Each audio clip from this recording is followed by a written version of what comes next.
Good morning, welcome to my class.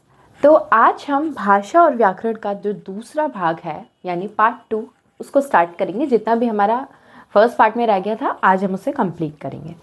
तो चलिए start करते हैं। देखिए, मैंने आपको इतना तो बता ही दिया था कि मौखिक भाषा लिखित भाषा क्या होती हैं। जिस माध्यम से लिखकर, ठीक है, लिखकर जिस माध्यम से हम अपने विचारों को लिखकर प्रकट करते हैं तो उसे तो हम कहेंगे लिखित। और मौखिक किसे कहेंगे? जिस माध्यम से हम अपने मुंह से जो हम वाणी निकालेंगे, यानी कि अपने मुंह से हम जो बातें निकालेंगे उसको दूसरों के कानों तक पहुंचाने के लिए हम मुख का यूज़ करेंगे, अपने मुंह का यूज़ करेंगे, उसको मौखिक भाषा कहते हैं। ठीक है, देखिए एक पार्ट मैं बता देती हूँ। मेन मौखिक लिखित के अलावा एक सांकेतिक भाषा भी होती है, उसके बारे में थोड़ा आप समझ लीजिए। जैसे है सांकेतिक भाषा। अगर मैं सिंपल लैंग्वेज में आपको बताऊं सांकेतिक भाषा क्या है, आप समझ लीजिए इशारों में की गई बातें। अब मैं आपको एग्जांपल्स देती हूँ। देखिए, ये होता है हम ना लिख कर करते हैं अपनी भाषा का, अपनी बातों का, अपने विचारों का आदान प्रदान हम ना लिख के करते हैं और ना ही हम बोल के करते हैं। जब ये संभव नहीं हो पाता तो हम सांकेतिक भाषा का प्रयोग करते हैं। जैसे आपको एक बात बताती हूँ, आपने चौराहे पर देखा होगा।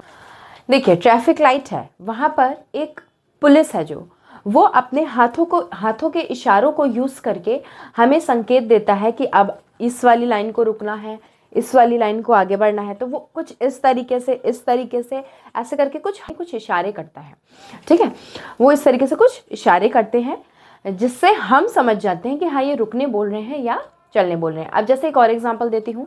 जैसे मान लीजिए कोई बच्चा है, बहुत शैतानी कर रहा है, उसकी मम्मी उसको डांटने के लिए ना ही बोलकर उसको डांट रही हैं, ना ही बोलकर उसको डरा रही हैं, और ना ही किसी पेपर पे लिख कर दे रही हैं। उन्होंने बस ऐसे करके इशारा किया, जैसे कि अपनी आंखें थोड़ी सी बड़ी करके उसको घूरा, जिससे वो उनके इस भाव को अपनी मम्मी के इस भाव को देखकर वो ये समझ जाए कि मम्मी मुझे, ना ही उसकी मम्मी ने कुछ बोला और ना ही कुछ लिखा, ना ही मौखिक रूप यूज किया, ना ही लिखित रूप। उन्होंने क्या किया? सिर्फ घूरा, यानी कि ये एक तरीके से इशारा मिला उस बच्चे को कि मम्मी मुझे डांट रही है ना। तो इस तरीके के जितने भी आते हैं, जैसे लिख लो आप,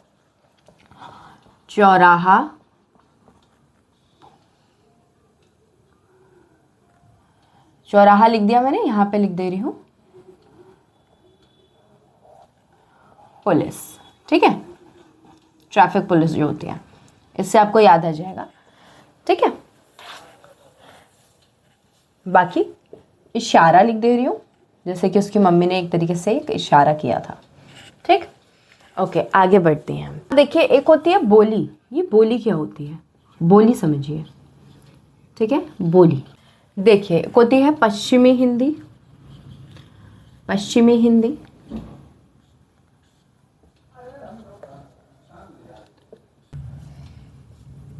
पूर्वी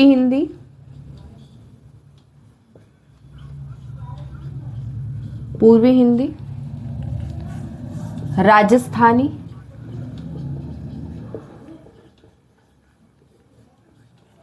उसके बाद है पहाड़ी,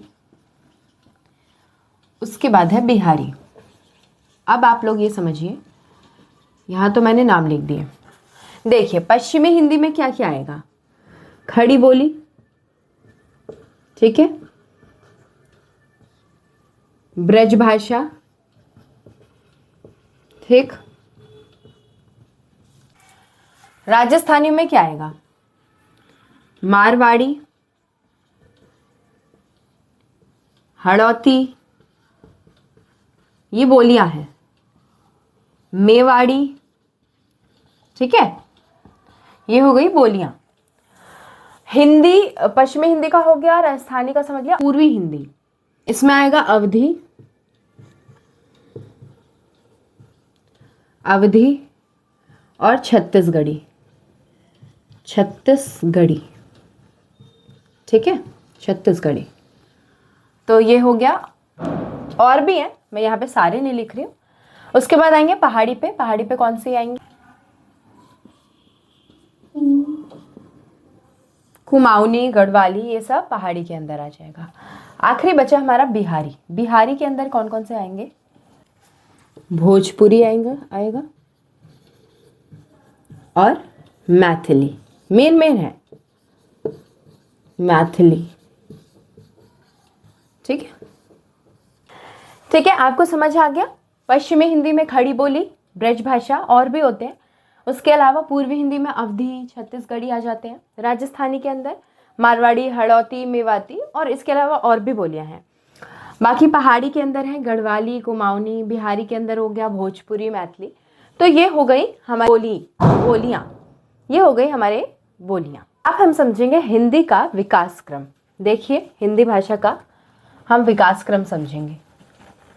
देखिए, हिंदी का विकास क्रम, वैदिक संस्कृत, इस टाइम से, यहाँ टाइम भी लिख दिया मैंने, 1500 ईसा पूर्व से 500 ईसा पूर्व। फिर लौकिक संस्कृत और वैदिक संस्कृत इतने टाइम पीरियड पे रही। फिर आई पाली। पाली 500 ईसा पूर्व से 500 ईसा पूर्व से। फिर उसके बाद प्राकृत आया है और फिर अपभ्रंश आया है। और फिर अपभ्रंश के बाद हिंदी। अपभ्रंश के बाद आप हिंदी समझ लीजिए, हिंदी, और हिंदी फिर अब तक हमारी चल रही है। ठीक है, अपभ्रंश के बाद हिंदी। वैसे शॉर्ट से इन्हें भी कहा जाता है, कहीं कहीं हिंदी कहा जाता है। ठीक है, देखिए, व्याकरण के प्रमुख अंग के अंदर वर्ण विचार, शब्द विचार, वाक्य विचार और एक पद विचार भी बोल दिया जाता है। देखिए, ज़्यादा अंतर नहीं है पद और शब्द में। देखिए, अगर मैं यहाँ लिखी हूँ, अगर मैंने यहाँ लिखा राम, तो ये एक शब्द है। अगर मैं यहाँ लिख दूँ राम खाना खाता है, तो ये एक वाक्य के अंदर आ जाएगा राम, तो इसलिए इसे पद बोलने लगेंगे।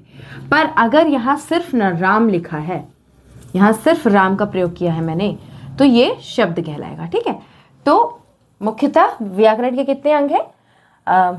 प्रमुख अंग वर्ण विचार, शब्द विचार और वाक्य विचार। पद विचार भी बोला जाता है। तो चलिए समझते हैं वर्ण विचार क्या है। जहां पर हम वर्णों के स्वरूप को, ठीक है, स्वरूप को या फिर भेद या उपभेद हम बताते हैं, वहीं पर वर्ण विचार, उसी को हम कहते हैं वर्ण विचार। ठीक है, स्वरूप का, भेद उपभेद का, जहां पर हम इनका वर्णन करते हैं, विवेचन करते हैं, मतलब एक्सप्लेन करते हैं, उसी को हम वर्ण विचार कहेंगे। इसमें शब्दों की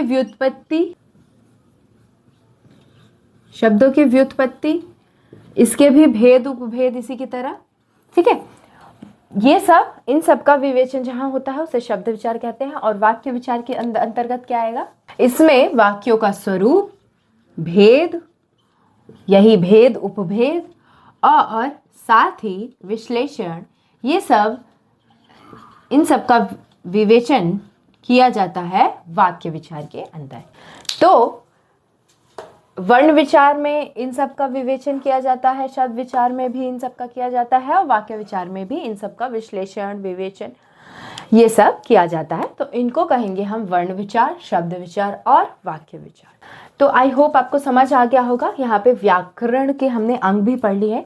अब धीरे धीरे हम अपने ग्रामर के टॉपिक को आगे बढ़ाएंगे। वर्ण विचार जो है पहले उस पर फोकस करेंगे, उसको समझेंगे हम वर्ण विचार को, फिर धीरे धीरे हम आगे बढ़ेंगे। ठीक है, देखिए व्याकरण क्या होता है? व्याकरण द्वारा हम भाषा का विश्लेषण करते हैं। ठीक है, भाषा का विश्लेषण किया जाता है, इसलिए इसे भाषा का विज्ञान भी बोला जाता है व्याकरण को। ठीक है, तो चलिए, thank you for today's class. I hope आपको क्लास अच्छी लगी होगी और आप मेरी नेक्स्ट क्लास में आगे की जो जितने भी टॉपिक्स हैं मैं धीरे धीरे आगे करवा रही हूँ। प्लीज़ आप अपने फ्रेंड्स के साथ शेयर करिए और देखते रहिए मेरी वीडियो। Thank you.